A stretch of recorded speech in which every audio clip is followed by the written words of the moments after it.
దేవుని పరిశుద్ధ నామానికి మహిమ కలుగునుగాక.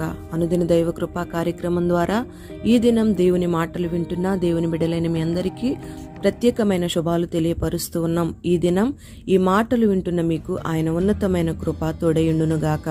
కీర్తనల గ్రంథం 118వ అధ్యాయం 20వ వాక్యంలో, ఇది యెహోవా గుమ్మము, నీతిమంతులు దీనిలో ప్రవేశించెదరు అని రాయబడి ఉంది. మరి కీర్తనాకారుడైన దావీదు దేవుడు తన జీవితంలో ఏ విధంగా తోడయ్యున్నాడో, ఏ విధంగా క్రియ జరిగించాడో తెలియచేయడానికి దేవుడు తనకు కోటని, దేవుడే తనకు కొండని, తనకు ఆశ్రయదుర్గమని మాట్లాడుతూ ఉన్నాడు. ఆ రీతిగానే యేసయ్య కూడా ఈ లోకానికి వచ్చినప్పుడు గొర్రెల పోవు ద్వారం నేనే అని తన్ను తాను పరిచయం చేసుకున్నాడు. నా ద్వారా ఎవడైనా లోపల ప్రవేశిస్తేనే వాడు రక్షించబడతాడని దేవుడు సెలవిచ్చాడు. మరి మన ప్రభువైన యేసు క్రీస్తే మనందరికీ కూడా ద్వారమయ్యాడు. అంటే ఆయన మనకందరికీ గుమ్మంగా మార్చబడ్డాడు. మరి మన ప్రభువైన యేసయ్య మన కొరకు ప్రాణత్యాగం చేసి ఉండకపోతే మనిషికి జీవం ఉండేది కాదు. మనుషులందరూ కూడా నశించిపోయి ఉండేవాళ్లు. అందుకే మన ప్రభువైన యేసయ్య ఈ లోకానికి శరీరధారిగా ప్రత్యక్షమయ్యాడు. మరి మనం ఆరాధిస్తున్న దేవుడు మనకు 3 విధానాలుగా కనబడుతూ ఉన్నాడు. ఆయన తండ్రిగా ఈ సర్వ సృష్టిని సృజించాడు. ఆ రీతిగానే సమస్త మానవాళికి కావలసిన అవసరతలన్నిటినీ కూడా సృజించాడు. అంతేకాకుండా ఆయన కుమారునిగా తను తాను ప్రత్యక్షపరుచుకుని నశించిపోతున్న మానవాళి రక్షణ కొరకు తన పరిశుద్ధ రక్తాన్ని చిందించి మనందరి కొరకు ప్రాణం పెట్టాడు. నశించిపోతున్న మనమందరము కూడా మరలా దేవుని యొద్దకు చేరాలని, దేవుడిచ్చే దీవెనలు పొందుకోవాలని, వాటిని అనుభవించాలని, సదాకాలం మనం దేవునితో కలిసి జీవించాలని దేవుడు మనకు అవకాశమిచ్చాడు. ఈ రీతిగా రక్షణ అనే అనుభవం ద్వారా మన ప్రభువైన యేసు క్రీస్తు సమస్త మానవాళికందరికీ కూడా ద్వారంగా, గుమ్మంగా మార్చబడ్డాడు. మన పుణ్యాల మీద, మన పాపాల మీద ఆధారపడకుండా యేసయ్య తన ఉచితమైన రక్షణ పొందడానికి మనకందరికీ కూడా దేవుడు కృపను అనుగ్రహించాడు. మన అపరాధముల చేత, పాపముల చేత చచ్చిపోయిన మనల్నందరినీ కూడా ఆయన రక్తము ద్వారా మనల్ని రక్షించుకున్నాడు. మునుపు దూరస్థులమైన మనల్ని యేసు రక్తము ద్వారా సమీపస్తులుగా మార్చుకున్నాడు. ఎవరైతే క్రీస్తునందుంటారో వాళ్ళు నూతన సృష్టిగా మార్చబడతారు.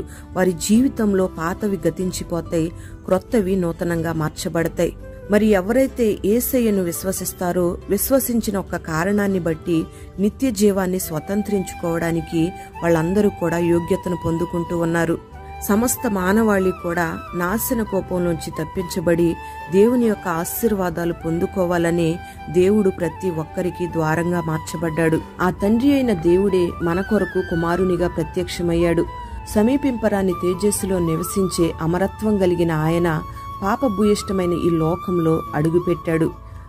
ఆత్మస్వరూపి అయిన దేవుడు రక్త మాంసాలలో పాలివానిగా మార్చబడ్డాడు. మహిమాన్వితుడైన దేవుడు మట్టి దేహాన్ని ధరించాడు. తన్ను తాను రిక్తినిగా చేసుకొని శిలువ మరణం పొందినంతగా విధేయత చూపించాడు.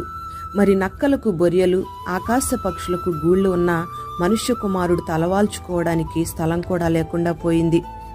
ఈ రీతిగా సర్వలోకానికి సృష్టికర్త, సర్వోన్నతుడైన దేవుడు, సర్వాధికారి అయిన దేవుడు మానవాళి రక్షణ కొరకు ద్వారంగా మార్చబడ్డాడు. అంతేకాకుండా పరిశుద్ధాత్మ అనే ఆదరణకర్తగా మనుషులందరిలో నివసిస్తూ మానవులతో కలిసి జీవిస్తూ ఉన్నాడు. ఆ పరిశుద్ధాత్మ దేవుడు తన సారూప్యంలోకి మనలందరినీ మార్చుకోవడానికి ప్రతి దినము మనలో క్రియ జరిగిస్తూ ఉన్నాడు.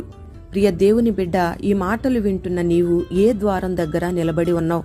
ఏ ద్వారంలో ప్రవేశిస్తున్నావు? ఒకసారి ఆలోచన చేసుకోవాలి.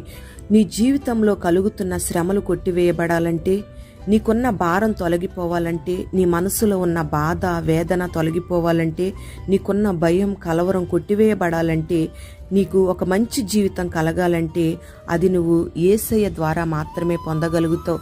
యేసయ్య గుమ్మంలో నువ్వు ప్రవేశిస్తేనే నీ జీవితం నెమ్మదిగా, ప్రశాంతంగా, సజావుగా సాగిపోతుంది. యేసయ్య గుమ్మంలో నువ్వు ప్రవేశిస్తేనే నీకు, నీ కుటుంబానికి రక్షణ కలుగుతుంది. నిత్య నరకాగ్నిలో నుంచి నువ్వు తప్పించబడతావు. పరలోక మహిమలో యుగయుగాలు దేవునితో నివసిస్తావు. మరి అట్టి కృపను ఈ దినాన దేవుడు నీకు అనుగ్రహించి ఆయన ద్వారంలో నిలిచి ఉండే కృపను నీకు దయచేయునుగాక. ప్రార్థన. పరిశుద్ధుడవైన తండ్రి, ప్రేమ కలిగిన దేవానికి స్తోత్రం చెల్లిస్తూ ఉన్నాం. ఈ దినం ఈ మాటలు వినని బిడ్డల్ని మీరు ఆశీర్వదించండి. నేనే గొర్రెల ద్వారమని మీరు సెలవిచ్చారు. నిజంగానే మా కొరకు లోకరక్షకునిగా, మా పాపాల నుంచి మమ్మల్ని విమోచించే రక్షకునిగా మాకు ద్వారంగా మీరు మార్చబడ్డారు. పరలోక మార్గాలను మీరు సరళం చేశారు. నీ బిడ్డలందరూ కూడా నీ ద్వారంలో ప్రవేశించేటట్లుగా మీరు సహాయము చేసి మహిమ మీరు పొందుకొని బిడ్డలందరినీ ఆశీర్వదించమని యేసు నామములో అడుగుచున్నాము తండ్రి. ఆమేన్.